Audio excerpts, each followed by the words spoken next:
فلا أقسم بمواقع النجوم وإنه لقسم لو تعلمون عظيم إنه لقرآن كريم في كتاب مكنون لا يمسه إلا المطهرون تنزيل من رب العالمين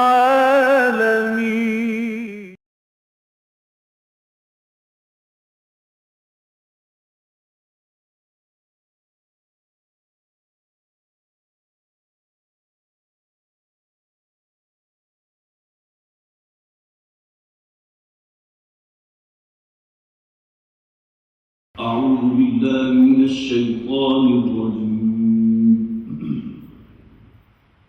بسم الله الرحمن الرحيم. سبحان الذي خلق الأزواج كلها مما تنبت الأرض ومن أنفسهم ومما لا يعلمون. وآية لهم الليل نسلخ منه النهار فإذا هم مظلمون. والشمس تجري لمستقر لها ذلك تقدير العزيز العليم. والقمر قدرناه منازل حتى عاد كالعرجون القديم. لا الشمس ينبغي لها أن تدرك القمر ولا الليل سابق النهار وكل في فلك يسبحون. وآية لهم أنا حملنا ذريتهم في الفلك المشحون وخلقنا لهم من مثله ما يركبون.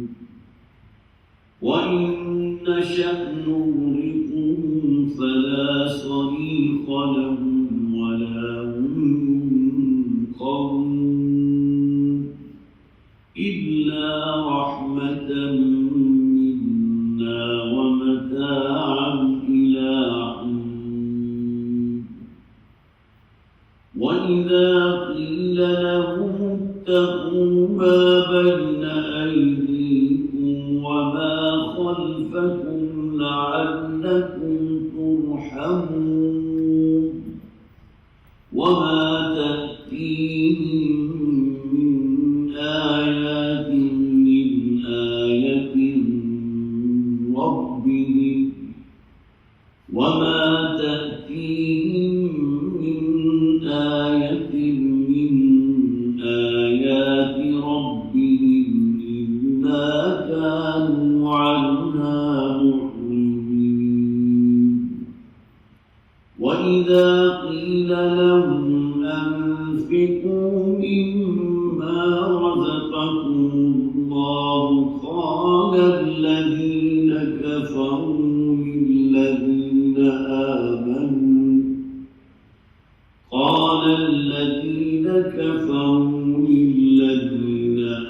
آمنوا أنطعم من لو يشاء الله أطعمه إن أنتم إلا في ضلال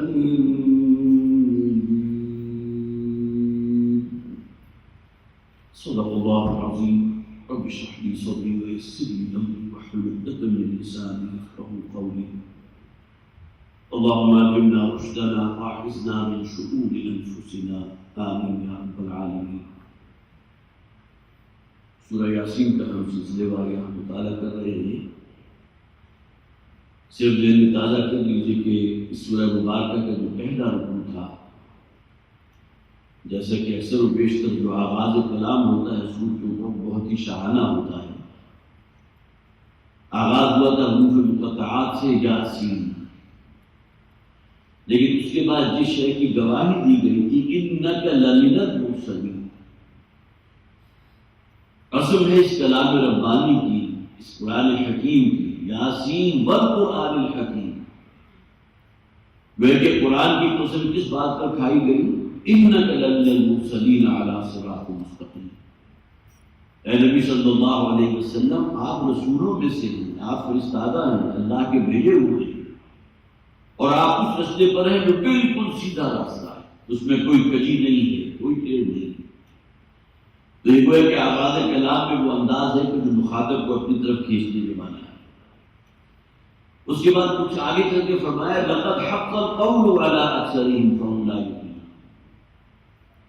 اللہ تعالیٰ کا وہ جو نوشتہ تھا وہ اب ان پر صادق آ رہا ہے. اور وہ کیا تھا کہ اب یہ سورہ مبارکہ کیونکہ نازل ہو رہی ہے تقریباً وسط مکی دور میں، آپ کہہ سکتے ہیں 6-7 سال نبی اکرم صلی اللہ علیہ وسلم کو دعوت و تبلیغ کا کام کرتے ہو چکے ہیں.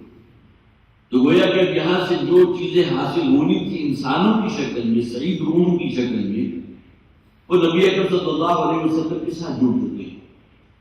یہ الگ بات ہے کہ ان کی تعداد ممکن ہے ابھی 100 تک بھی نہ پہنچی ہو، 70-80 کی تعداد ہوگی. مکہ میں کئی 100 گھرانے موجود تھے اور چند ہزار کی تعداد تو یقیناً وہاں رہنے والوں کی ہوگی. غزوہ احد کے موقع پر آخر 3000 جو نکلے تھے مکہ سے، وہ جنگجو جو اپنی دانش میں بڑا زور انہیں تھا کہ ہم تو آج جو ہے وہ شمع توحید کو بھول کر کے جائیں گے، تو وہ کہاں سے نکلے تھے؟ اسی مکے کی وادی سے نکلے تھے، مکہ کے شہر سے نکلے تھے. تو یہ تعداد تو تھی وہاں، لیکن یہ کیا معلوم ہوتا ہے ان دلوں میں کوئی تیل نہیں ہے. فہم لا یؤمنون. اب اللہ تعالیٰ کا وہ نوشتہ جو ہے ان پر صادق آ چکا ہے کہ ہم یہ ایمان نہیں لائے. لیکن آگے پھر خبردار کر دیا گیا ہم خوب اچھی طرح ان کے ایک ایک عمل پر نظر رکھے ہوئے ہیں. وَنَكْتُبُ مَا قَدَّمُوا وَآثَارَهُمْ. جو کچھ یہ آگے بھیج رہے ہیں، جو ان کی سیاہ کاریاں ہیں، جو ان کے کرتوت ہیں، ہر شے ہم لکھ رہے ہیں. اور پھر یہ کہ جو اپنے بد اعمال کے اثرات کے اپنے پیچھے چھوڑ کر جائیں گے، وہ آثارہم میں نے تفصیل سے عرض کیا تھا، وہ بھی ہمارے یہاں ریکارڈ ہو رہا ہے. اس لیے کہ جس طرح کہ آپ کو معلوم ہے صدقہ جاریہ ہوتا ہے، کسی شخص کے اس دنیا سے چلے جانے کے بعد بھی اس کی نیکیوں کا کھاتا کھلا رہتا ہے، نیک اولاد ہے، سب سے بڑا صدقہ جاریہ. اسی طرح کسی نے مخلوق خدا کی بھلائی کے لیے کوئی کام کیا ہے تو جو لوگ اس سے استفادہ کر رہے ہیں صدقہ جاریہ اجر و ثواب اس شخص کے نامہ اعمال میں لکھا جا رہا ہے.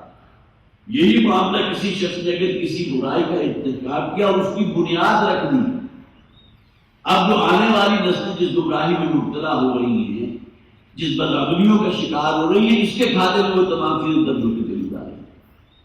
تو جو ان کے آثار ہیں وہ بھی ہمارے علم میں ہر شہر میں موجود ہے. دوسرا رکوع جو ہم نے پڑھا تھا اس میں ایک بستی والوں کا ذکر تھا. ظاہر ہے میں کچھ مزید عرض نہیں کروں گا. 3 آرام موجود تھی کہ جن 2 رسولوں کا ذکر ہم نے پڑھا، یاد ہوگا آپ کو آیت بلکہ آپ سن بھی لیجیے. وَضْرِبْ لَهُمْ مَثَلًا أَصْحَابَ الْقَرْيَةِ إِذْ جَاءَهُمُ الْمُرْسَلُونَ إِذْ أَرْسَلْنَا إِلَيْهِمُ اثْنَيْنِ. اے نبی صلی اللہ علیہ وسلم ذرا ان کے سامنے ذکر کیجیے اس بستی کا کہ جس کی طرف ہم نے اپنے 2 خبردار کرنے والوں کو بھیجا تھا. ایک رائے اس میں یہ تھی کہ حضرت عیسیٰ علیہ السلام کے متبعین میں سے تھے. دوسری رائے یہ تھی کہ حضرت موسیٰ حضرت ہارون کا ذکر ہو رہا ہے.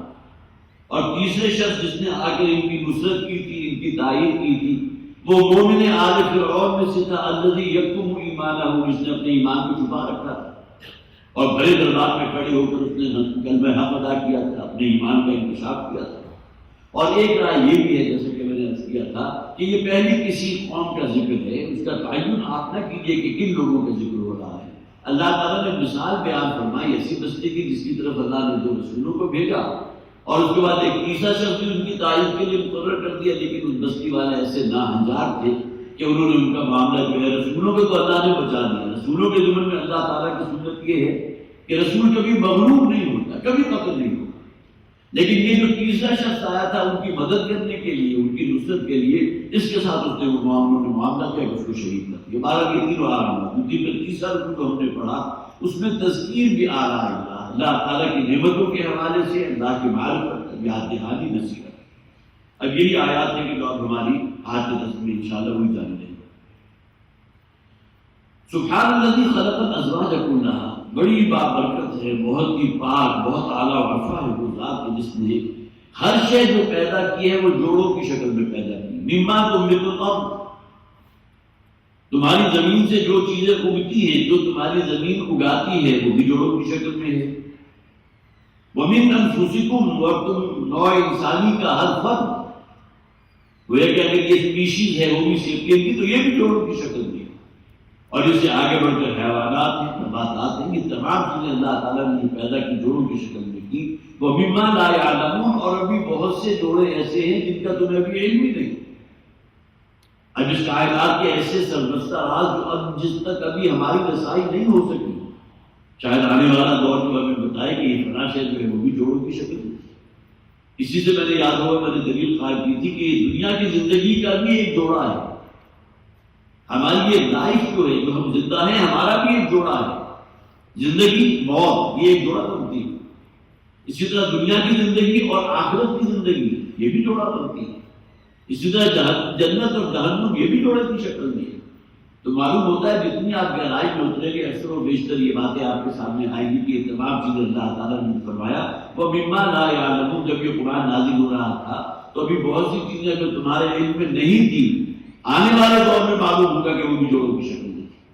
اب ہماری سائنس ٹیکنالوجی جتنی آگے بڑھ رہی ہے, ہمیں معلوم ہے کہ ہر ایٹم جو ہے وہ بھی جوڑے کی شکل میں اس معنی میں ہے کہ یا تو کمپاؤنڈ ہے, مل کر کوئی مرکب کی تشکیل ہوتی ہے, یا یہ کہ ہر سیل میں, ہر ایٹم کے اندر جو ہے وہ منفی چارج بھی موجود ہے, منفی اور مثبت چارج بھی موجود ہے. نیوٹران ہے اور اس طرح پروٹون ہے کہ مثبت چارج ہے, الیکٹران جو ہے منفی چارج ہے. تو جوڑا ہونا تو ہم وہاں تک پہنچا چکا. الیکٹران مائکروسکوپ کے ذریعے جو حقائق ہمارے سامنے آ رہے ہیں تو وہاں بھی یہ چیز اب کھل رہی ہے کہ مثبت اور منفی چارج یہ بھی تو ایک جوڑا ہے. وَآيَةٌ لَهُمُ اللَّيْلُ نَسْلَخُ مِنْهُ النَّهَارَ, اب یہاں سے آج کا شروع ہو رہا ہے. اور ان لوگوں کے لیے ایک بہت بڑی نشانی یہ بھی ہے, یہ جو رات ہے جس کا یہ مشاہدہ کر رہے ہیں, جس پر سے دن کی چادر ہم کھینچ لیتے ہیں. بڑا پیارا اسلوب ہے. یہاں رات کو مقدم کیا گیا اس لیے کہ ویسے بھی ہماری منطق اور ہماری عقل تقاضا کرتی ہے, جب اللہ تعالیٰ نے اس کائنات کو پیدا کیا تھا, اگرچہ ہماری محدود عقل جو ہے ان چیزوں کی تاب نہیں لا سکتی, وہاں تک نہیں پہنچ سکتی, لیکن یہ کہ جو روشن ستارے اللہ نے پیدا کیے, یہ سورج تو ہمارا قریب ترین کا سیارہ ہے جو بھڑک رہا ہے, جو خود روشن ہے, جس میں عمل اختراع جو ہے تو مسجد کا عمل ہو رہا ہے. لیکن یہ ایک سورج چھوڑیے, اربوں خربوں اس سے بھی آگے کی تعداد میں سورج جہاں موجود ہے اس کائنات کے اندر. تو گویا کہ رات تھی جس کو پھر اللہ تعالیٰ نے دن کی شکل میں تبدیل کیا ہے, یہ روشنی پیدا ہوئی ہے.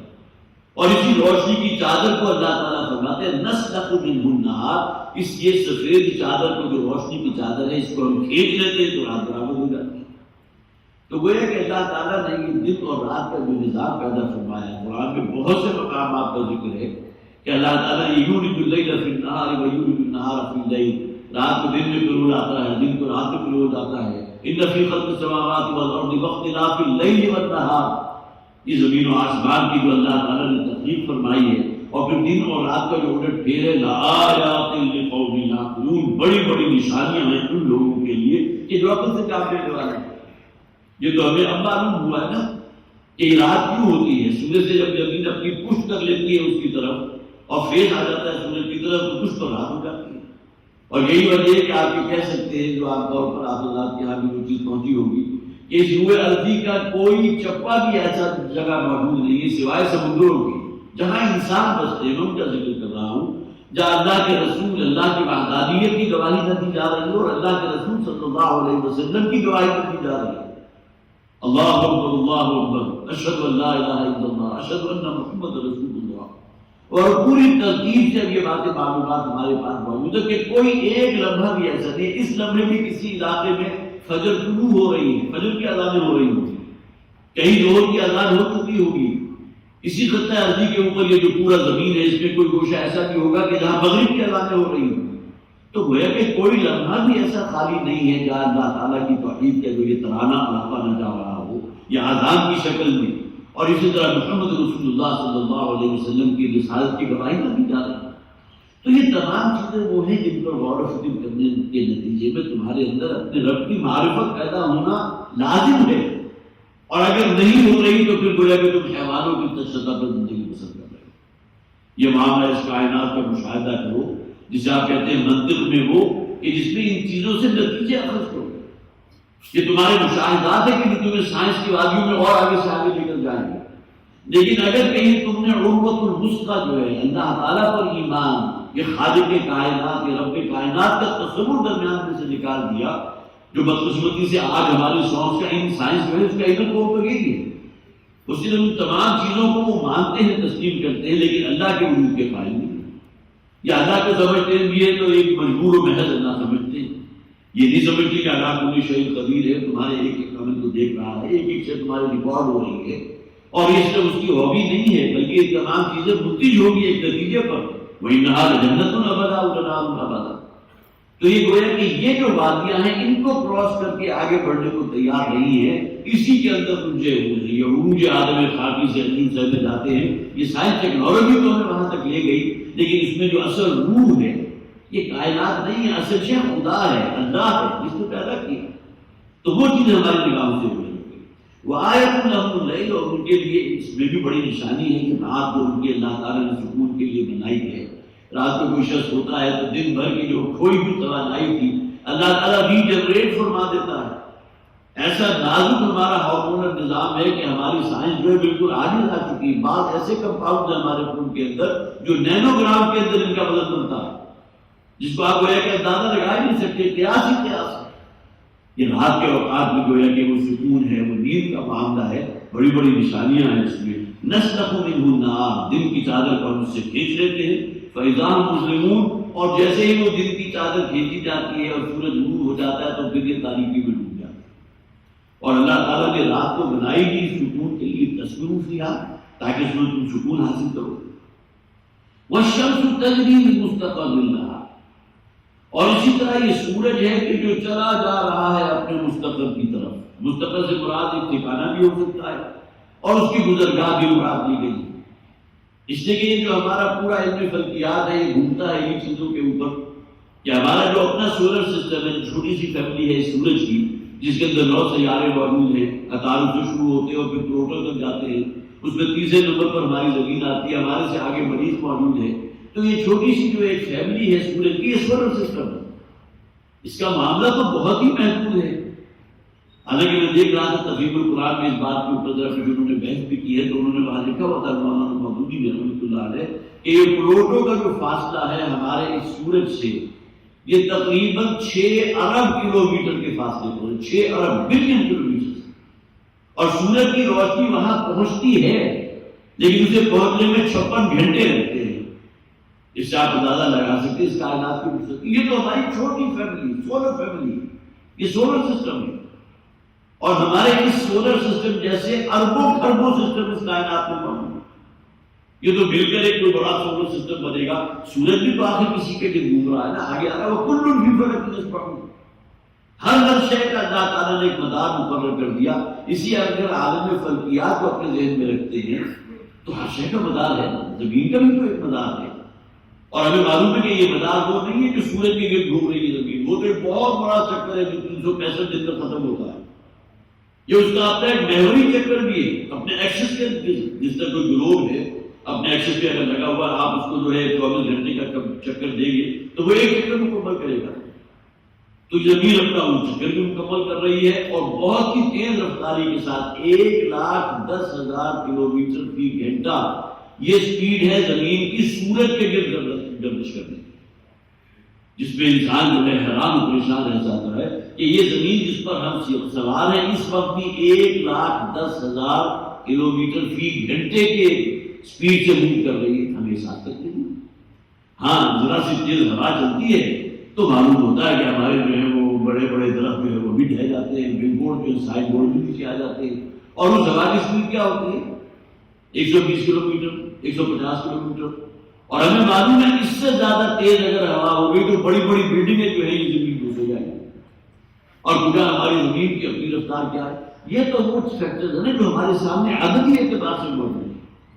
بات یہ ہے کہ پھر آگے کی معاملات پھر کہکشائیں ہیں، اور پھر کہکشائیں مل کر جو ہے ایک بڑی کہکشاں بنتی ہے، اور اب ہماری سائنس جو ہے وہ تو بلیک ہول تک بھی پہنچ گئی۔ اس کائنات کے اندر بڑے بڑے ہول ایسے موجود ہیں جہاں پوری پوری گلیکسی جا کر دفن ہو جاتی ہیں، غائب ہو جاتی ہیں، نسلیاں منسیہ ہو جاتی ہیں۔ جس علامہ اقبال نے کہا ہے کہ آ رہی ہے دمادم صدائے کن فیکون، یہ کائنات ابھی ناتمام ہے شاید، اس لیے کہ ہماری سائنس کہہ رہی ہے نئے نئے کونے بھی وجود میں آ رہے ہیں۔ علامہ اقبال نے بھی یہ کہا اس میں ایک اضافہ ہو رہا ہے، اور بڑی بڑی گلیکسیز اپنی سولر سسٹم سمیت جا کے وہاں دفن ہو رہی ہیں، غائب بھی ہو رہی ہیں بلیک ہولز کے اندر۔ فلا اقسم بمواقع النجوم وانه لقسم لو تعلمون عظیم۔ 1400 سال پہلے قرآن حکیم نے یہ جو کہا تھا کہ یہ جو قسم کھائی گئی ہے بمواقع النجوم کی، بڑی عظیم قسم ہے جو اللہ نے کہا۔ مواقع النجوم وہ بلیک ہولز کے جہاں جا کے ستارے غائب ہو جاتے ہیں۔ جب قرآن نازل ہو رہا تھا اس وقت یہ تصور بلیک ہولز کا تو نہیں تھا جو آج ہے، آج ہمیں معلوم ہے تمام حقائق ہے ہماری نگاہوں کے سامنے۔ تو وہ آیت اللہ جو بار بار جو کہا گیا ہم نے کتنی جگہ پڑھا، اس میں نشانیاں ہیں ان کے لیے۔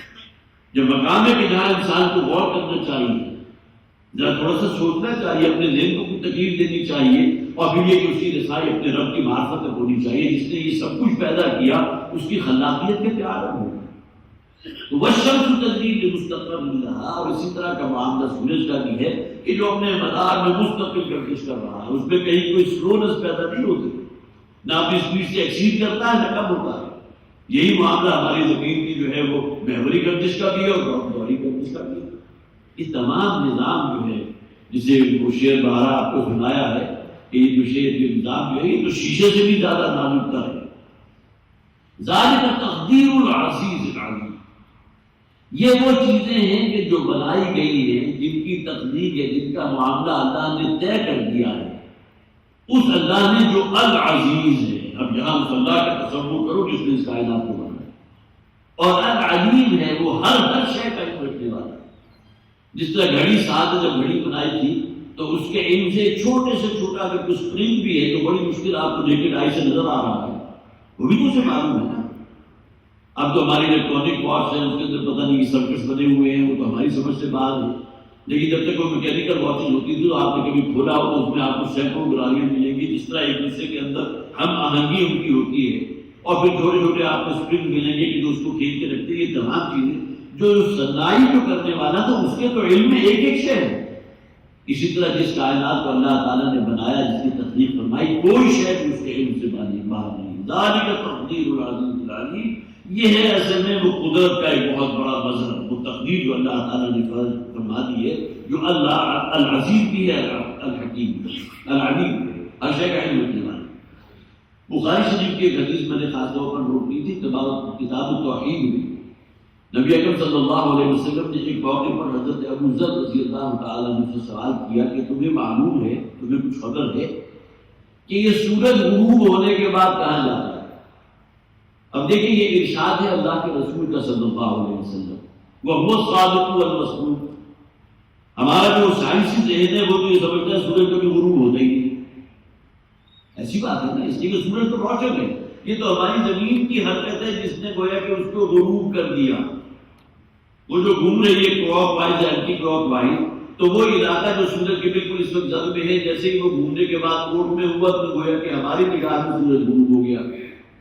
جس طرح سمندر کے کنارے کھڑے ہو کر جب آپ سورج کے غروب کا منظر دیکھتے ہیں تو واقعتاً آپ کو محسوس کرتے ہیں کہ سورج سمندر میں ڈبکی لگا رہا ہے، حالانکہ سمندر کتنا ہے، کوئی بہت بڑی جھیل ہو جو فرض کیجئے کہ 8-10 کلومیٹر طویل ہوگی، آپ کو سمندر لگے گی، اور سورج ایسے محسوس ہوگا گویا کہ اس میں غروب ہو رہا ہے، اس میں ڈوب رہا ہے۔ لیکن ہم جانتے ہیں، ہماری سائنس سے کہتی ہے سورج غروب نہیں ہوتا، لیکن یہ جو بظاہر ہمیں چیزیں نظر آتی ہیں ان کی باطنی حقیقت کیا ہے کہ کس طرح یہ سورج اللہ کے حکم میں جکڑا ہوا ہے۔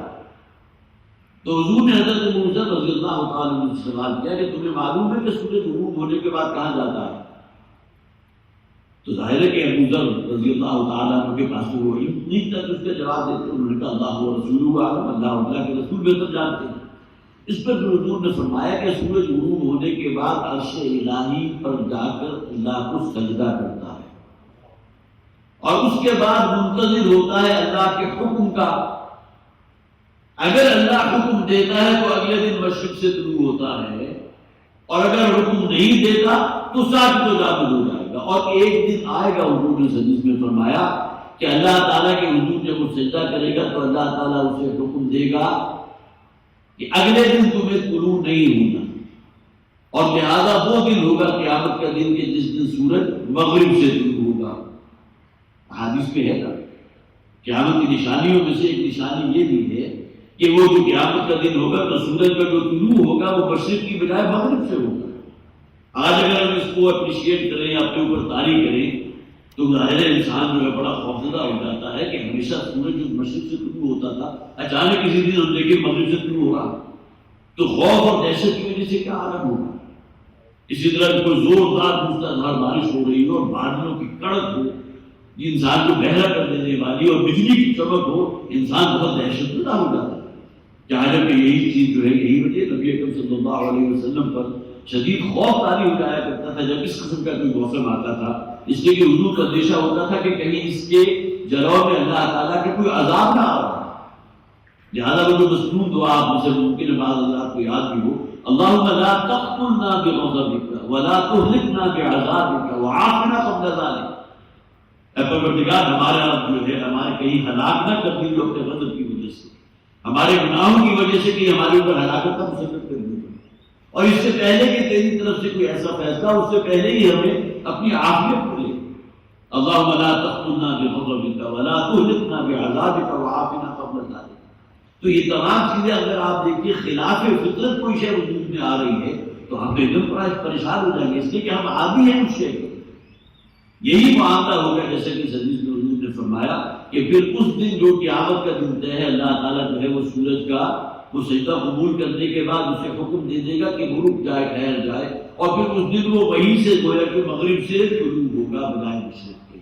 یہ روایت موجود ہے بخاری شریف میں کتاب التوحید کے اندر، اور اس کے راوی حضرت ابو ذر رضی اللہ تعالیٰ عنہ جو نے آپ کو سنا ہے. وَالْقَمَرَ قَدَّرْنَاهُ مَنَازِلَ حَتَّىٰ عَادَ كَالْعُرْجُونِ الْقَدِيمِ. اور یہی معاملہ یہ چاند کا بھی ہے. انسان اگر اس زمین پہ رہتا ہے اور آج سے 1400 برس پہلے یا 5000 برس پہلے بھی انسان تھا تو فوری طور پر جو چیزیں اس کے مشاہدے میں آتی تھی کیا تھی؟ سورج طلوع ہوا، سورج نصف النہار پر پہنچ گیا، شدید تمادت اور حرارت اور انرجی اس کے اندر ہے، اس کے بعد غروب ہو گیا، پھر چاند طلوع ہو گیا، اور جیسے ہی سورج غروب ہوا تو ٹمٹماتے ہوئے ستارے بھی آپ کو نظر آنے لگے. یہی ہے نا جو انسان کا مشاہدہ ہوتا تھا. اس سے آگے نہ تو دنیا موجود تھی، نہ تو ٹیلیسکوپ موجود تھی. لہٰذا ان چیزوں کو بھی قرآن حکیم نے بطور گواہی پیش کیا. بس ہمارا قدرتاہ مناظر، یہ جو چاند کو تم دیکھتے ہو اپنی شکلیں بدلتا رہتا ہے. وہ پہلی رات کا چاند جو جس کو بڑی مشکل سے آپ دیکھ کر فیصلہ کرتے ہیں کہ روزہ ہوگا یا نہیں ہوگا، یا عید ہوگی یا نہیں ہوگی. اور پھر یہی چاند جو گزراتا ہے پھر اس کے بعد بالکل جسے آپ نصف دائرہ کہتے ہیں، سرکل کو بالکل درمیان میں سے کاٹ دیجیے، نصف سرکل بن جاتا ہے، پھر بالکل بدر کی شکل میں پورا مکمل چاند ہوتا ہے. پھر گھٹتا گھٹتا جو ہے اپنے علاقے عرجون القدیم جیسا کہ یہ فرمایا کہ جس طرح کھجور کی خشک ٹہنی ہوتی ہے کڑ، اس شکل میں جا کر غائب ہو جاتا ہے. یہ جو اللہ تعالیٰ نے آسمانی نظام بنایا، یہ چاند کا گھٹنا بڑھنا، دیکھیں ہمارے روز کی تعین جو ہوتا ہے وہ تو سورج کے طلوع اور غروب سے ہے. ایک دن مکمل ہو گیا اور اسلامی دن شروع ہوتا ہے سورج کے غروب ہونے سے. لہٰذا یکم رمضان جو ہے آپ کے یہاں کب شروع ہو جاتی ہے؟ تراویح آپ کیوں پڑھتے ہیں ایک رات پہلے، حالانکہ روزہ تو اگلے دن ہوگا. اس لیے کہ ہمارے یہاں دن کا آغاز ہوتا ہے، سورج شروع ہوا تو گویا کہ اب یہاں سے وہ دن کا دورانیہ شروع ہو گیا. دن سے مراد روشن دن نہیں ہے، یوم، اور پوری رات گزری ہے، اور اس کے بعد سورج شروع ہوا ہے، اگلے دن غروب تک جا کر ایک دن مکمل ہوگا. تو ہمارے ہاں جو دن کا تعین ہے وہ تو سورج کے طلوع اور غروب سے ہے. مہینوں کا تعین ہم نے اپنے طور پر جو ہے جسے ہم نظام شمسی کہتے ہیں اس کے حوالے سے جنوری، فروری، مارچ، اپریل کر لیے، ورنہ جو اصل اللہ تعالیٰ کی جو آسمانی تقدیر ہے، ذالک تقدیر العزیز العلیم، یہ جو آسمانی کیلنڈر اللہ تعالیٰ نے لٹکا دیا ہے آسمان کے اوپر، جو ہلال کی شکل میں ہے، اس کے بعد پھر جو بدر کی شکل میں ہے، جس سے آپ پوری طرح باخبر ہوتے ہیں کہ اب مہینہ جو ہے بالکل درمیان میں آ چکا ہے، بلکہ عربوں نے تو ہر 3 دن کے بعد جو ہے چاند کے مختلف نام رکھ دیے تھے. پہلے 3 دن کا یہ نام ہے، اگلے 3 دن کا یہ نام ہے، میں نے بلکہ خاص طور پر نوٹ بھی کیے تھے، تا آگے وہ جو بالکل درمیان میں 3 دن آتے ہیں ان کے لیے ایک نام ہے ایام بیس جنہیں کہا جاتا ہے. اور حدیث کے اندر ان روزے رکھنے کی بڑی فضیلت ہے. جو شخص بھی ہر ماہ جو ہے یہ جو قمری مہینہ ہوتا ہے، جو اسلامی مہینہ ہے، اس کے بالکل بس کے 13، 14 اور 15 دن کا روزہ رکھتا ہے، نبی اکرم صلی اللہ علیہ وسلم نے فرمایا اللہ تعالیٰ اتنا ثواب عطا فرماتا ہے گویا کہ اس نے پورے سال کے روزے رکھ لیے. ایام بیس کے روزے ان کی خصوصی اہمیت ہے، بڑی قدر و منزلت ہے. اسی طرح جیسے کہ میں نے عرض کیا، یہ 3 دنوں کے حوالے سے جو پہلے 3 دن ہیں عربوں نے کہتے تھے ایام قرہ، اگلے 3 دن جو ہے ایام نفل، اس سے اگلے 3 دن جہاں جا کر 9 دن مکمل ہوں گے، تیسری مرتبہ کے 3 دن ایام تسعہ. اس کے بعد اگلے 3 دن جو 12 پر مکمل ہوں گے وہ ایام عشیر تھے. اور پھر وہ ایام 20 جو ہے، جو 13، 14 اور 15 کی رات جو ہوتی ہے، اس کی جو ایام ہے انہیں ایام 20 کہتے تھے. اور اسی طرح کسی مناسبت سے جیسے جیسے چاند کی شکل کم ہوتی تھی ان کے ہاں اور ہر 3 دن کا ایک نام الگ سے موجود. تفسیر ابن کبیر نے جو ان کا باقاعدہ ذکر بھی کیا ہے کہ ان کے یہاں معروف تھا. تو یہ جو چاند کا اللہ تعالیٰ نے قدرناہ منازل، اس کے منزلیں متعین کر دی ہیں، اس کا الگ الگ روپ ہے. اس میں جو ہے آپ دیکھتے ہیں کہ اس میں بالکل جو ہے گزراتے ہوئے چھوٹا سا جو ہے چاند بڑا ہو کر جو ہے بالکل فربا ہو کر مکمل ہو جاتا ہے. حتی عاد کالعرجون القدیم، یہاں تک کہ وہ ہو جاتا ہے اس ٹہنی کی مانند جو بہت قدیم اور بہت ہی سوکھ چکی ہے. رجون اصل میں مولانا اسلامی رحمۃ اللہ علیہ نے لکھا ہے کہ کھجور کے درخت میں ایک تو اس کے پتے ہوتے ہیں، وہ بھی کرب شکل میں ہوتے ہیں. پتوں کے اوپر سے جو اس کا گرین ایلیمنٹ ہے وہ نکال دیا جائے تو وہ کمان کی شکل اختیار کر لیتا ہے. لیکن رجون اصل میں جن گوشوں کے اوپر یا خوشوں کے اوپر جو کھجور لگتی ہے وہ بھی کرب شکل میں ہوتی ہے. اور کھجوریں اتار لی جاتی ہیں تو وہ جو کرب خوشے ہیں اس کے وہ وہیں لٹکے رہ جاتے ہیں اور پھر آخر مرور ایام کی وجہ سے خشک ہو کر بالکل سوکھ جاتے ہیں اور نیچے سے زمین پر خاصی بلندی پر ہے تو بڑی مشکل نظر آتے ہیں. یہی معاملہ اس چاند کا ہوتا ہے جو پہلی کا چاند ہے اور جو آخری راتوں کا چاند ہوتا ہے. حتی عاد کالعرجون القدیم، یہاں تک کہ وہ پھر ہو جاتا ہے گویا کہ وہ کھجور کا وہ جو خوشہ ہے جس پر سے کھجوریں اتار دی گئی ہو اور وہ خوشہ جو کرڈ ایک کمان کی شکل میں اور وہ سوکھ چکا ہو، یہ شکل یہ چاند اختیار کر لیتا ہے. اب یہ تمام چیزیں جو ہیں جیسا کہ میں عرض کر رہا ہوں کہ یہ اللہ تعالیٰ کا انتہائی مستحکم نظام ہے. یہ موسموں کا نظام جو ابھی شاید ہماری سائنس جو ہے اس میں کہاں تک پہنچی ہے کہاں تک نہیں پہنچی میں نے اس کا مطالعہ نہیں کیا، لیکن کس درجے اس کے اندر استحکام ہے. یہ موسم گرما شروع ہو رہا ہے اور بہت سے خطے ایسے ہیں آپ کو معلوم ہے جہاں موسم سارا سال ایک جیسے رہتا ہے. جو ہمارے جو جسے آپ کہیے کہ پول کے قریب ہیں، آسٹریلیا چلے جائیں اور اس طرح کے اور دوسرے علاقے چلے جائیں، وہاں تو بالکل برعکس ہو جاتا ہے. جب یہاں ہمارے یہاں گرمیاں ہوتی ہیں تو وہاں شدید سردی ہوتی ہے. مجھے یاد ہے 2007 یا 2008 میں جب والد صاحب کے ساتھ ساؤتھ افریقہ گیا تھا تو جون کے دن تھے اور وہاں اس وقت اس قدر شدید سردی پڑ رہی تھی. ہمارے یہاں جو ہے جب کبھی ٹیلی فون پر بات ہوتی تھی تو گرمی کا جو ہے وہ انسان بے حال ہوتا ہے، لیکن اس قدر شدید سردی تھی کہ -. سے بھی نیچے چلا گیا تھا جوہانسبرگ کے اندر. تو یہ اللہ نے جو بنایا ہے اس کائنات کو اور اس کے اندر جو ایک توازن رکھ دیا ہے، اور پھر یہ کہ وہ علاقے جہاں اللہ تعالیٰ چاروں موسم دیتا ہے وہ بڑے خوش قسمت علاقے سمجھے جاتے ہیں. جس طرح کہ ہمارا یہ بر صغیر ہے، یہ پاکستان کا علاقہ ہے، ہندوستان کا علاقہ، یہاں چاروں موسموں کو ہم انجوائے کرتے ہیں. بہت سی جگہوں پر صرف ایک جیسے موسم رہتا ہے، مرطوب قسم کا موسم رہتا ہے، جو کراچی کا یا حوالے سے آپ کو معلوم ہے کہ وہ بڑی ہیومڈ فضا ہوتی ہے. تو یہ تمام چیزیں جو اللہ تعالیٰ نے اس چھوٹی سی زمین کے اندر ہی انواع و اقسام کی بوقلمیاں پیدا کر دی ہیں، یہ بھی تو اس کو اس نظام کا حصہ ہے نا. لَلشَّمْسُ يَنبَغِي لَهَا أَن تُدْرِكَ الْقَمَرَ، سورج کے بس میں یہ نہیں ہے کہ وہ چاند کو پکڑ لے، اس لیے کہ جب ہر شے اپنی اپنی مدار میں گردش کر رہی ہے اور اللہ تعالیٰ کا جب تک حکم ہے اسے اپنی اس مدار کو قائم رکھنا ہے، تو یہ کیسے ممکن ہے کہ اپنے مدار سے نکل کے کوئی شے کسی کے تعاقب میں دور تک چلی جائے. تو فرمایا کہ سورج میں وہ طاقت نہیں ہے کہ وہ چاند کو اپنی طرف کھینچے کہ حالانکہ سورج کی جو سینٹریپیٹل فورس ہوگی وہ کتنی شدید ہوگی، اس نے اتنے بڑے بڑے ٹکڑوں کو اپنے گرد جکڑا ہوا ہے. سورج جو ہے ہماری زمین ایک طرف نکلتی نہیں جاتی، وہ ایک سرکل میں کیوں حرکت کرتی رہتی ہے. وہ اصل میں وہ اس کے ایک گریویٹیشنل فورس اگر جہاں زمین کے اوپر موجود ہے تو سورج بھی تو اسے کھینچ رہا ہے. لیکن یہ کھینچاؤ اتنا نہیں ہے کہ چاند کو اس کے مدار سے الگ کر کے سورج اپنے اندر جذب کر لے. لَلشَّمْسُ يَنبَغِي لَهَا أَن تُدْرِكَ الْقَمَرَ وَلَللَّيْلُ سَابِقُ النَّهَارِ. اور اسی طرح یہ نظام اتنا مستحکم ہے کہ رات جو ہے دن سے سبقت نہیں لے جا سکتی. اگرچہ قرآن نے کہا اللہ تعالیٰ چاہے تو سورج کو حکم دے وہ وہی تھم جائے، اور جو حصہ سورج کے سامنے ہے زمین کا وہاں قیامت تک روشن ہی روشن رہے. اور جس طرح انسان جنگ بھول کر کوئلہ ہو جائے اور حیوانات کا بھی یہی معاملہ ہو، سورج اس کو نہار پر چمکتا رہے، ظاہر ہے کہ ہم تو چند گھنٹے اس کو برداشت نہیں کر سکتے گا. لیکن قرآن میں کہا گیا اللہ تعالیٰ حکم دے سورج کو بھی ہو سکتا ہے، اور اللہ حکم دے تو وہ جو پیچھے پشت کی طرف حصہ ہے زمین کا وہاں تو سورج طلوع ہی نہ ہو، سورج وہی جا کے ساتھ تو ثابت ہو جائے. یہ تمام چیزیں پابند ہیں اللہ نے حکم دیا، اللہ کے سسٹم کے. تو فرمایا نشمس ينبغي لها ان تدرك القمر، نہ تو سورج کے پاس یہ طاقت ہے کہ وہ جا کر چاند کو تک رسائی حاصل کر لے، چاند کو پکڑ لے یا چاند کو اپنی طرف کھینچ لے. وَلَلَّيْلُ سَابِقُ النَّهَارِ، اور نہ ہی یہ رات جو ہے آگے بڑھ سکتی ہے دن سے. یہ بات ہے کہ اس حقیقت کو قرآن نے واضح کر دیا کہ یہ دن اور رات کا جو معاملہ ہے طوالت کا، کبھی دن بڑے ہو رہے ہیں راتیں سکڑ رہی ہیں.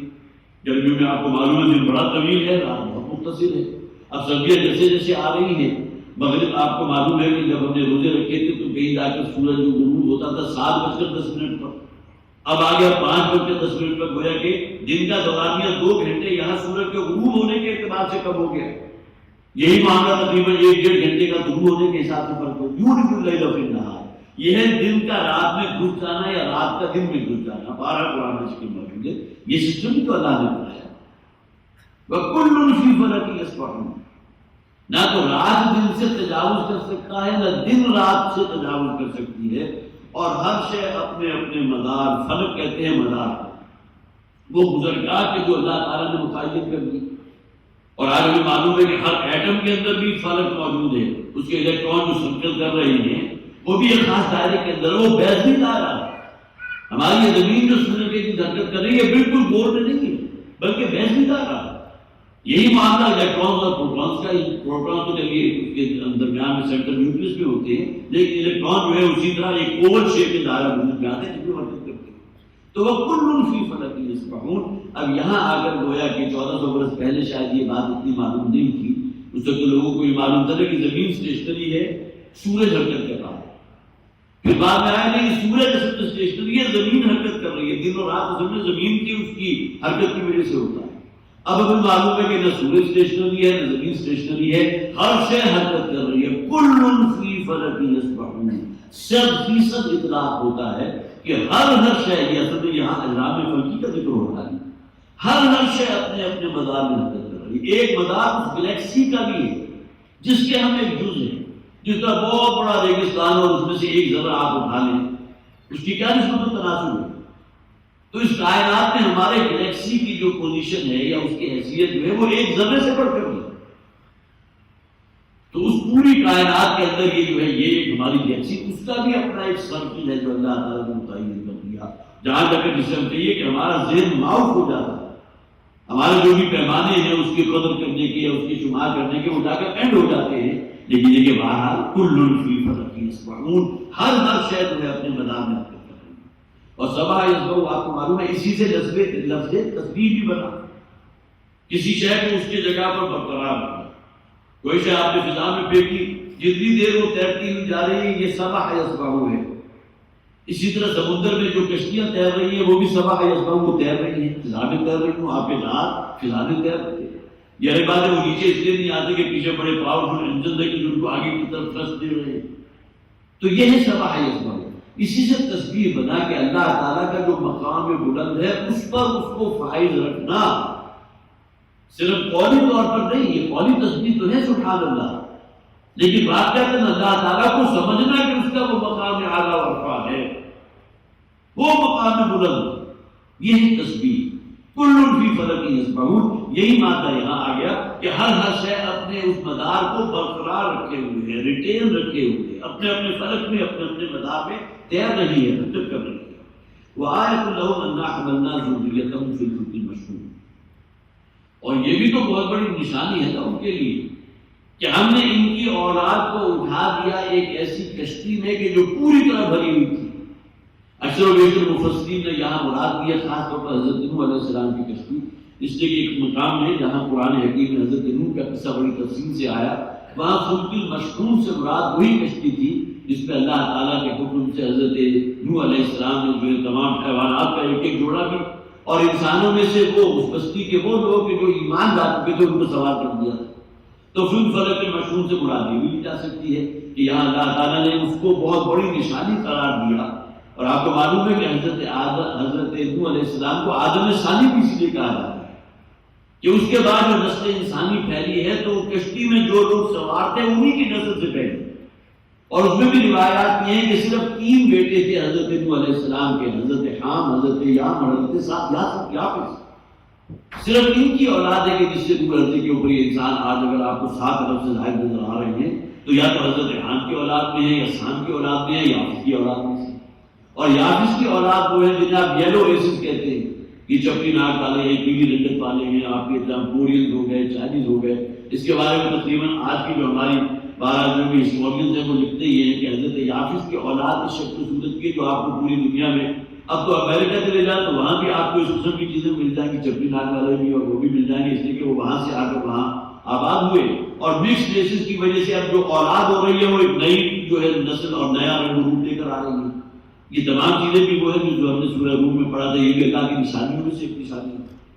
تو آیۃ لہم انا حملنا ذریتہم، یہ بھی ایک بہت بڑی نشانی تھی ان لوگوں کے لیے کہ ہم نے یہ جو ذریت تھی جو آج انسان موجود ہے، تو حضرت نوح علیہ السلام کی اولاد کی شکل میں ہم نے اس کشتی میں جو پوری طرح بھری ہوئی تھی، جس پہ اللہ کے حکم سے ہر حیوانات میں سے بھی نر اور مادہ، وہ آپ نے شاید ممکن ہے وہ بائبل کے نام سے جو پکچر آئی تھی، میں تو اپنے زمانے طالب علم کالج کے زمانے کا ذکر کر رہا ہوں، اس وقت میں نے دیکھی تھی، تو پورا کا پورا انہوں نے فرمایا ہوا ہے کہ حضرت نوح علیہ السلام نے بہت بڑی کشتی جو ہے وہ تعمیر کی ہے، اور وہ جو ہے کوئی تقریباً 600 ہاتھ لمبی تھی اور 200 ہاتھ چوڑی تھی، اور بلندی اس کی جو ہے وہ 300 ہاتھ تھی، وہ پھر اس کے بڑے بڑے دروازے تھے، اور اس کے اندر جو ہے پھر ہر نوع کے جانور، نر اور مادہ، شیر ہے تو شیرنی بھی ہے، اور اسی طرح جو ریپٹائل ہے وہ بھی جا رہے ہیں، پھر پرندے ہیں وہ بھی چلے جا رہے ہیں ایک دوسرے کے پیچھے، تو بڑی خوبصورت انہوں نے مناظر کشی کی ہے، اگرچہ اس میں ان کے نزدیک ریفرنس قرآن نہیں تھا، وہ تو بائبل ہے، بائبل میں تو یہی ساری چیزیں ہیں نا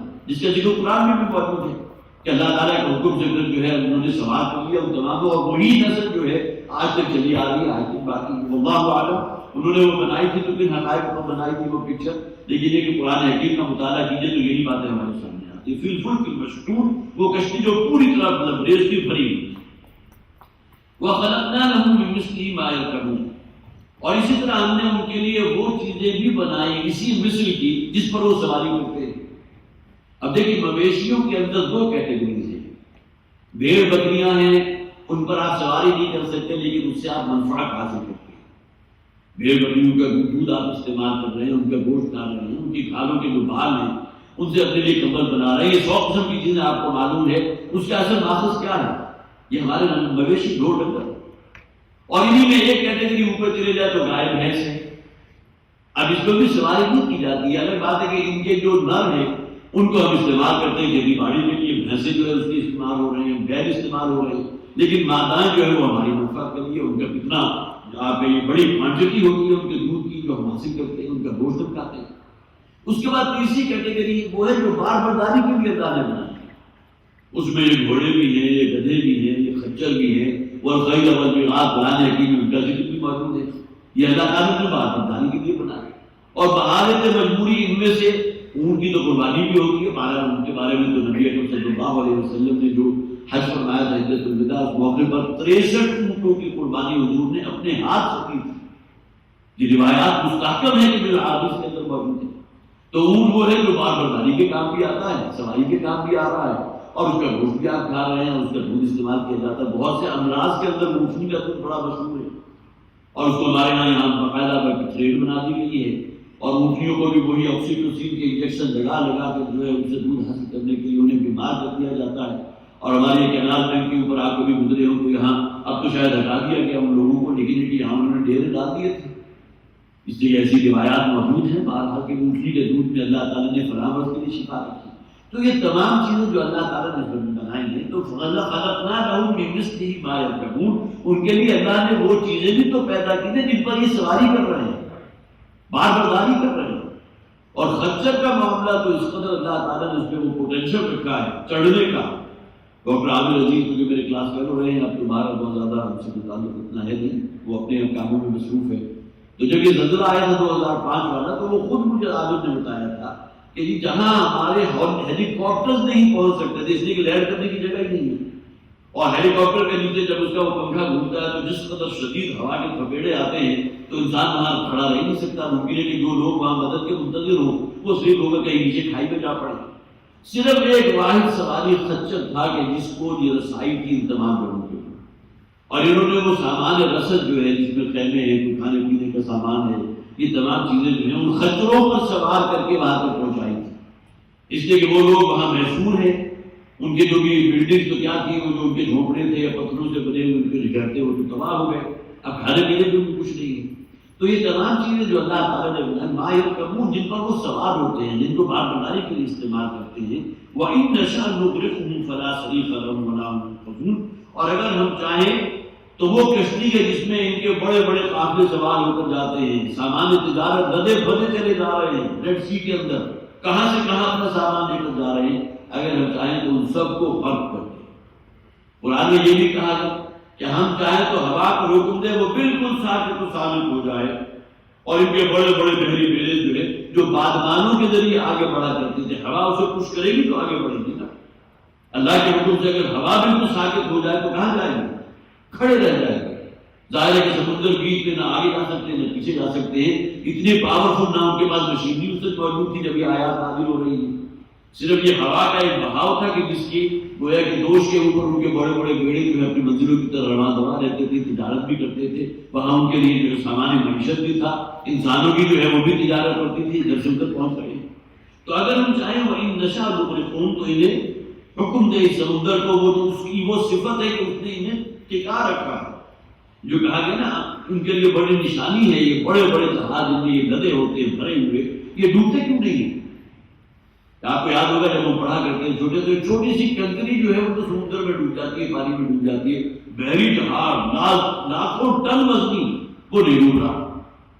اس وقت ہمیں پتہ چلا کہ پانی کے اندر اصل میں ایک قوت اچھال اللہ نے رکھی ہے اور اس کا تعلق اس کے سرفیس ایریا سے ہوتا ہے. ہمارا اس کو تصویر میں جانے کی ضرورت نہیں ہے. لہٰذا یہ بڑے بڑے جو آپ کی کشتیاں ہیں یہ نہیں ڈوبتی، اس لیے کہ سرفیس ایریا ان کا بڑھ جاتا ہے اور چھوٹی سی کنکری جو ہے یا آپ اگر ایک سوئی ڈالیں گے تو ڈوب جائے گا. یہ بھی تو آخر نظام ہے جو اللہ نے بنایا. تو اللہ تعالیٰ چاہے تو سمندر کو حکم دے اس کی وہ اچھال ختم ہو جائے اور ان کے بڑے بڑے جو بادبانی جہاز سب کے سب سمندر کے اندر غرق ہو جائیں. وَإِن نَشَأْ نُغْرِقْهُمْ، اگر ہم چاہیں تو ان سب کو ڈبو دیں، سب کو ہلاک کر دیں، غرق کر دیں. فَلَا صَرِيخَ لَهُمْ، تو اب کوئی نہیں ہوگا جو ان کی فریاد رسی کر سکے. صریخ انسان بالکل ہی جسے آپ کے یہ عاجز اور مجبور ہو جاتا ہے تو پھر وہ فریاد کرتا ہے. اس کی فریاد رسی کے لیے کوئی طاقت نہیں ہے جو وہ فراہم کر سکے، اللہ تعالیٰ کے اس حکم کو ٹال سکے. فلا صریخ لهم ولا هم ينقذون، اور نہ ہی پھر وہ اللہ کی اس پکڑ اور عذاب سے بچائے جا سکے. یہ تو اللہ تعالیٰ کی کمال رحمت ہے. وہ جو فرمایا گیا کہ اللہ تعالیٰ اگر انسانوں کو گناہوں پر ان کو فوراً پکڑے تو شاید کوئی بھی نفس موجود نہ رہے، وہ تو ڈھیل دیتا ہے. انسانیت بالکل ننگی ہو کر بھی اگر ناچ رہی ہو شیطان کے نقشے کا پاکی پیروی کرتے ہوئے تب بھی اس کی طرف سے ڈھیل ہوتی ہے. لیکن پھر آخر اللہ تعالیٰ کا یہ وہ جو جسے آپ کو یہ نوشتہ جو ہے وہ صادق آتا ہے کہ پھر ہم ان کو ایسا پکڑتے ہیں دم پر نہ ہم تدمیرا کہ ان کو وہ نشان عبرت بنا دیتے ہیں تو کوئی سوچ بھی نہیں سکتا. یہ جو عیاشیاں کے جو بنے ہوئے تھے جسے آپ کہیے کہ قدے ایش قدے جو کہلاتے ہیں سمندروں کے کنارے، ابھی اگر آپ چلے جائیں تو جو سی ریزورٹ جو ہوتے ہیں، سونامی آئی تھی تو کیا کچھ ہوا تھا ان کے ساتھ. اور صرف وہ کسی ایک علاقے میں وہ جو رہن گئی ہے تو کتنے عظیم ہزاروں میل دور تک جو علاقہ وہ بالکل تباہ و برباد ہو گیا اور سینکڑوں نہیں لاکھوں کی تعداد ملینز میں لوگ ہلاک ہوئے تھے. اور ہمارے یہاں کہنے والے کہتے تھے متصل نبی سمندر کی تہہ کے اندر کوئی زلزلہ آیا تھا جس کی وجہ سے جو ہے کوئی بہت بڑی بڑی چٹانیں اپنی جگہ سے ہلنے کی وجہ سے وہ ویکیوم پیدا ہوا اور پھر وہ پانی جو ہے وہ کہیں پیچھے ہٹا ہے. سونامی کے ساتھ خاص طور پر آپ کے علم میں ہوگا کہ سونامی جب آتی ہے تو ایک مرتبہ سمندر جو ہے بہت پیچھے چلا جاتا ہے اور اس کی تعلیم یہ کرتے ہیں اس لیے کہ ہمارا ذہن کیونکہ سوچتے سائنسی اعتبار سے کہ سمندر میں کوئی حرکت ہوئی ہے, کوئی اس کے اندر جو ہے کوئی نیچے تہہ میں چلا گیا, کوئی بہت بڑا ٹیلا سمجھیے یا کوئی بہت بڑا پہاڑ, اب وہ جو ویکیوم پیدا ہوا تو سمندر کے پانی کو اس نے اپنی طرف کھینچ لیا, سمندر کا پانی ساحل سے بہت پیچھے چلا گیا. لیکن اس کے بعد جب وہ سیٹل ہوا تو اب وہ پانی جو اچھل کر آیا تو 100 فٹ اونچی لہریں آئیں جنہوں نے وہ جو ساحلوں کے قریب جتنے ان کے عیش کرے تھے سب کو تباہ ہوا. یہ تو زیادہ دور کی بات نہیں ہے, ملین آف پیپل جو تھے وہ اس میں ختم ہوئے. اور اس میں ایسا نہیں ہے کہ معاملہ سب کو معلوم ہے کہ یہ علاقے جو ہے کس مقصد کے لیے بنائے گئے, کیسے کیسے عیاشیوں کے وہاں جو ہے انہوں نے فراہم کیے تھے سامان جو سب کے سب نشان عبرت بن گئے. لیکن ظاہر ہے کہ انسان کبھی ہوش کے نام نہیں لیتا. ایسا نہیں ہوتا کہ اس کے بعد جو ہے وہ متنبع ہو جائے. ممکن ہے کہ بہت آٹے میں نمک کے برابر ایسے لوگوں کا معاملہ ہو کہ جو ان چیزوں سے عبرت حاصل کرتے ہو, ورنہ نوع انسانی کی اکثریت جو ہے اپنی اسی جگہ پر سرکشی اور بغاوت والی جگہ پر رہتی ہے. وَإِن نَشَأْ نُغْرِقْهُمْ فَلَا صَرِيخَ لَهُمْ, اگر ہم چاہیں تو ان کو غرق کر دیں اور پھر ان کی کوئی فریاد رسی کرنے والا نہیں ہوگا. وَلَا هُمْ يُنقَذُونَ, اور نہ ہی وہ اللہ کی اس پکڑ اور عذاب سے بچائے جا سکیں گے. إِلَّا رَحْمَةً مِنَّا, ہاں ایک دروازہ ہے, بہت بڑا دروازہ ہے, اللہ کی رحمت ہی دستگیری فرما ہے. اور ہمارے دین میں یہ توبہ کے نام سے جو ایک بہت بڑا بہت خوبصورت دروازہ کھلا ہے وہ اسی کا نام. یہ بہت بڑی بحث ہے کہ توبہ اگر انسان کر لے صرف دل سے توبہ تو اللہ تعالیٰ ان گناہ اور اثرات کو دور فرمائے. متعدد احادیث میں آپ کو بارہ سناتا ہوں, کوئی ہو جتنے بھی اگر کسی شخص کے گناہ ہیں وہ بھی اللہ تعالیٰ نسیہ منسیہ کر دے گا صرف دل سے توبہ کرنے کی بنیاد. اور یہی توبہ ہے گویا کہ اللہ تعالیٰ کی طرف سے اس کی رحمت کا سب سے بڑا مظہر ہے. اللہ رحمت منا, ہاں ہماری رحمت اگر دستگیری فرما لے, لوگ توبہ کر لیں. حضرت یونس علیہ السلام کی قوم کے ساتھ یہ معاملہ ہوا تھا, قرآن میں بھی ذکر موجود, بائبل میں بھی ذکر موجود. صرف ایک ایکسیپشن ہے کہ جس میں اللہ تعالیٰ نے اس قوم کی جب وہ گڑائے ہیں اور تضرع اور اخلاق انہوں نے اختیار کیا, میدانوں میں نکل آئے اپنی فیملیز کو, اپنے گھر والوں کو لے کر, اور گنجرات میں اللہ کے سامنے اس لیے کہ عذاب کی علامات شروع ہو چکی تھی. اور حضرت یونس علیہ السلام جو ان کو چھوڑ کر جا چکے تھے, وہ تو ظاہر ہے کہ اس کا تصویر کا دوسرا رخ ہے. لیکن 12 لوگوں کی توبہ اللہ نے قبول فرما لی تھی اور وہ عذاب جو ہے اس کو واپس کھینچ لیا. یہ صرف ایک مثال ہے. الا رحمۃ منا ومتاعا للحین, اور اس کے بعد پھر ایک متعین وقت تک کے لیے پھر اللہ تعالیٰ مزید مہلت دے دیتا ہے.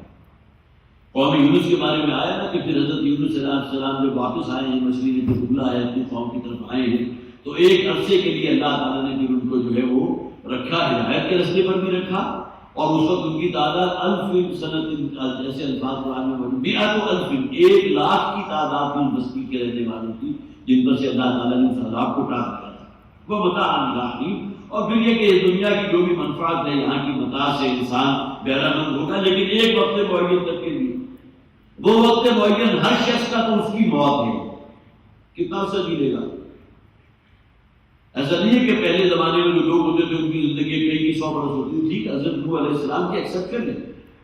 لیکن آج سے 1500 برس پہلے بھی حضرت نبی اکرم صلی اللہ علیہ وسلم کی عمر مبارکہ کیا تھی, 63 برس تھی. حضرت ابوبکر کی عمر کیا تھی, 63 برس تھی. اور آپ اسے چلے جائیں, حضرت عیسیٰ علیہ السلام جو اس دنیا سے اٹھائے گئے, رفع آسمانی جو ان کا ہوا تو ان کی عمر تقریباً 32 برس تھی. وہ ان کا بھرپور جوانی کا دور تھا. یہ الگ بات ہے کہ اس سے پہلے کہا جاتا ہے کہ قوم عاد, قوم سمود جو ہے ان کی عمریں بڑی طویل ہوا کرتی تھی, کئی 100 برس ہوا کرتی تھی. ممکن ہے ایسی بات ہو, لیکن ہسٹوریکلی ایسی بات کو پروف نہیں ہے. ہم اگر کسی شے کے بارے میں اذعان سے, یقین سے کہہ سکتے ہیں تو حضرت نوح علیہ السلام کے بارے میں کہہ سکتے ہیں. فَلَبِثَ فِيهِمْ 1000 سَنَةٍ إِلَّا 50 عاما. اس حقیقت کو نہیں جھٹلا سکتے نا. سورہ عنکبوت میں جو فرمایا گیا کہ حضرت نوح اپنی قوم کے درمیان موجود رہے 950 برس. 1000 میں سے 50 نکالیں تو 950. فَلَبِثَ فِيهِمْ 1000 سَنَةٍ, 1000 سنہ 1000 برس, إِلَّا 50 عاما, اس میں سے 50 مائنس کر دیجیے. تو یہ بہت ظاہر ہے کہ ان کی ایسی ہے، لیکن ہر شخص کی جو الہی جو کہا گیا یہ اس کا وہ اینڈ ٹائم ہے جو اس دنیا میں اس پر آنے والا ہے، وہ 50 60 70 80 برس جتنے بھی ہوں، اور ظاہر ہے کہ اس سے آگے اگر انسان کی عمر ہوتی ہے تو واقعی وہ پھر جسے آپ کہیے ہمارے دوست کہا کرتے تھے، بلکہ ابھی بھی کہتے ہیں کہ انسان کے جسم میں ایک مشین ہے، اور مشین بھی تو آگے چلتے چلتے گھس جاتی ہے نا، ایک اس کا لائف اسپین ہوتا ہے، اتنا عرصہ چلنے کی اس کے بعد ختم ہو جائے گی۔ یہی معاملہ انسان کا بھی ہے، وہ ضعف اور کمزوری اور اس کے جسمانی نظام، انتڑیوں کے اندر وہ طاقت ہی باقی نہیں رہ سکتی کہ وہ فضلات کو نکال سکے، وہ کہاں سے نکل آئے گا؟ اس لیے عمر اگر 100 برس ہو چکی ہے اور اس قسم کی اگر ایلمنٹس موجود ہیں تو اس کی اصل وجہ تو یہی ہے نا کہ وہ قوت توانائی اور انرجی موجود نہیں، لیکن یہ کہ زیادہ سے زیادہ آج کل آپ چلے جائیں گے تو 60 70 80 برس اس سے زیادہ پڑے گا، اور پھر اس دنیا کی جو بھی منفعت ہے اس سے فائدہ اٹھانا ایک متعین مدت کے لیے۔ وَإِذَا قِيلَ لَهُمُ اتَّقُوا مَا بَيْنَ أَيْدِيكُمْ وَمَا خَلْفَكُمْ لَعَلَّكُمْ تُرْحَمُونَ، اور جب انہیں کہا جاتا ہے اتقوا ما بین ایدیکم، ذرا عبرت حاصل کرو، بچو اپنے اس انجام سے جو تمہارا منتظر ہے، دونوں چیزیں مراد ہو سکتی ہیں، مکی صورت ہے لہذا اہل مکہ کے ساتھ اب جو ہونے والا ہے، خاص طور پر غزوہ بدر کے موقع پر ان کے جو سرداروں کے ساتھ ہوا وہ بھی اشارہ ہو سکتا ہے۔ اب تمہارا انجام جو ہے ان آیات کو سنا تھا ابو جہل نے بھی، ابو لہب نے بھی، عتبہ بن عتبہ نے بھی، ان میں سے کتنے تھے کہ جو جہنم واسی ہوئے میدان میں، وہی ان کا گویا کہ وہ جہنم کا جو جسے ایک گڑھے کے اندر ان کو جو ہے دبا دیا گیا تھا، تو وہ پورے کے پورے واقعات سیرت میں آپ کو مل جائیں گے، یہ اللہ تعالیٰ کے عذاب کا ایک کوڑا ہے۔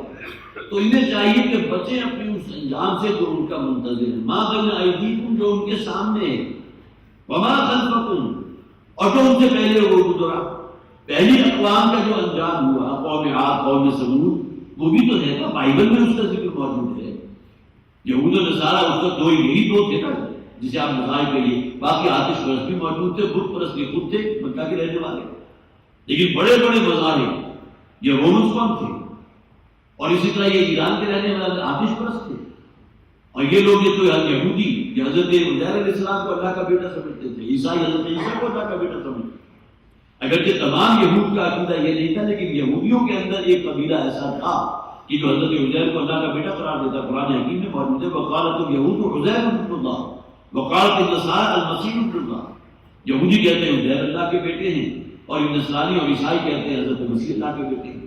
یہ سب کی سب جسے آپ کہیے کہ جھوٹ ہے کہ جو انہوں نے اللہ پر باندھا، اور بہت بڑا جھوٹ باندھا ہے، کسی کو اللہ کے ساتھ بیٹے کی نسبت دے دینا، اس سے بڑا جھوٹ کیا ہے؟ تو انہیں چاہیے وَإِذَا قِيلَ لَهُمُ اتَّقُوا مَا بَيْنَ أَيْدِيكُمْ کہ ذرا خبردار رہیں اپنے اس انجام سے جو ان کا منتظر ہے، جو ان کے سامنے ہے، اس وقت انہیں نظر نہیں آ رہا، اور اسی طرح یہاں مراد آخرت بھی ہو سکتی ہے کہ سامان کریں تو آخرت کا کریں، جو حضور نے فرمایا القیس ممن دان نفسه وعمل لما بعد الموت، اصل دانا اور اصل دانشور، اصل سمجھدار اور ذہین شخص تو وہ ہے جو اپنے نفس کی باغوں کو روک کر رکھتا ہے، کھینچ کر رکھتا ہے، اور عمل وہ کرتا ہے جو آخرت میں اس کے کام آنے والے۔ ہم تو دانش اور عقل مندی اور ان تمام چیزوں کے مظاہر کچھ اور چیزوں کو سمجھتے ہیں نا، حضور نے فرمایا القیس، دانا اور ہوش مند اور عقل و فکر کے اعتبار سے پختہ شخص وہ ہے کہ من دانا نفسہ، جو اپنے نفس کی باغوں کو کھینچ کر رکھے، وہ عمل لما بعد الموت، اور عمل وہ کرے جو موت کے بعد اس کے کام آنے والے ہیں، اس کو ہلاکت میں ڈالنے والا نہ۔ تو یہ بھی مراد ہو سکتا ہے کہ آخرت بھی تو تمہاری منتظر ہے نا، ذرا وہ انجام تمہارے سامنے رہنا چاہیے جو ہونے والا ہے ہمارا، اور اس دنیا میں بھی جو عذاب اللہ کا آئے گا، میدان بدر میں تمہارے بڑے بڑے لیڈر جو ہیں جہنم حاصل ہوں گے، وما خلفکم، اور یہاں خلف سے مراد یہ بھی ہے کہ جو تمہارے اعمال جو اس دنیا میں چلے جانے کے بعد تمہارے کام آئیں گے، اور دوسرے خلف سے مراد وہ گزشتہ اقوام بھی ہو سکتی ہیں جن پر اللہ تعالیٰ نے عذاب بھیجا اور انہیں گویا کہ جسے آپ یہ کھائے ہوئے بھوسے کو مانی کر دیا، لعلکم ترحمون، اگر اس پر عمل کرو گے تو امید ہے کہ اللہ تعالیٰ رحم فرمائے گا۔ خبردار رہو اپنے انجام سے، اس دنیا میں بھی تم پر ہلاکت آ سکتی ہے، اور یہاں کتاب سے ان سے تو نہیں ہے، مجھ سے اور آپ سے بھی تو ہے۔ اگر ہم اپنے اندر کوئی تبدیلی پیدا نہیں کرتے، کوئی انقلاب نہیں لاتے اپنے سوچ میں، اپنے فکر میں، اپنے اعمال میں، اپنے لین دین میں، اپنے قول و فعل کے تضاد کو دور نہیں کرتے، تو وہ کہ ہم بھی تو انہیں میں شامل ہیں کہ ہمیں کچھ معلوم نہیں، معلوم سب کچھ ہے لیکن یہ کہ ہم اس کے لیے کچھ عمل کرنے کو تیار نہیں۔ وہ دانا اور ہوش مند انسان جو عمل کرتا ہے آخرت کے لیے اور اس دنیا میں اپنے نفس کی باتوں کو روک کر رکھتا ہے. تو وَإِذَا قِيلَ لَهُمُ اتَّقُوا مَا بَيْنَ أَيْدِيكُمْ وَمَا خَلْفَكُمْ، اور جب انہیں کہا جاتا ہے کہ ذرا بچو اس انجام سے جو تمہارا منتظر رہتا وہ آخرت میں ہو یا دنیا میں اللہ کا عذاب آنے والا، وَمَا خَلْفَكُمْ، یا تمہارے وہ اعمال جو تمہارے بعد میں کام آنے والے ہیں، اور یعنی کہ تمہارا وہ اقوام جو تم سے پہلے ہو گزری ہیں، لَعَلَّكُمْ تُرْحَمُونَ. یہاں پہلی سطور یہ ایک موجود ہے کہ گویا کہ تمہیں اپنے کردار کے اندر، اپنی شخصیت کے اندر ایک تبدیلی پیدا کرنی چاہیے. جو کہا گیا نا ڈرو اس انجام سے، تو گویا کہ اسی کے مطابق پھر تمہیں اپنے اندر کوئی تبدیلی پیدا کرنی چاہیے. اور اس وقت جو محمد صلی اللہ علیہ وسلم جو دعوت پیش کر رہی ہے اور جو پیغام توحید تم تک پہنچا رہی ہے، اب سب چیزیں وہ ہیں کہ جو تم اپنے کانوں سے سنتے ہو. تمہارا دل بھی ممکن ہے گواہی دے، لیکن یہ اپنے مفادات ہیں، اپنے تعصبات ہیں، اپنا تعصب دینی ہے، ہمارا آبائی دین ابراہیمی جس پر ہم قائم ہیں، یہ تمام چیزیں وہ ہیں کہ جو تمہارے لیے آخرت میں جو ہے تمہارے لیے تباہی اور بربادی کا خیمہ ہوگی. بارک اللہ لی و لکم فی القرآن العظیم ونفعنی و ایاکم بالآیات والذکر